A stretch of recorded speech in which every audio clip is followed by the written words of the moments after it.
এইমাত্র দিয়ে গেল ইউটিউব থেকে প্লে বাটন পেয়েছি।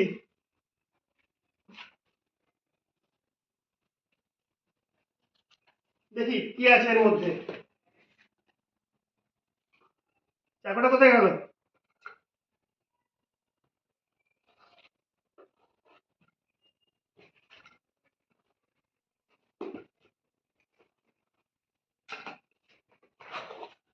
ওয়াও, প্রথমে কি দেখা যাচ্ছে?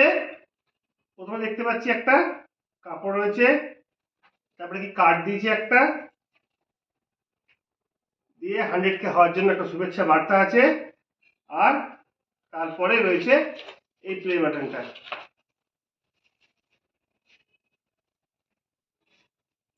এই সে প্লে বাটন 100K হওয়ার জন্য ইউটিউব তরফ থেকে আমাকে দেওয়া হয়েছে। যারা যারা আমাকে সাপোর্ট করেছে, যারা যারা আমার সাবস্ক্রাইবার, প্রত্যেককে জানাই অনেক অনেক ধন্যবাদ। এইভাবে পাশে থেকো, ক্লাসেস অফ টেন্ডেন্সার আরো অনেক দূরে এগিয়ে যায় এই কামনাই করছি।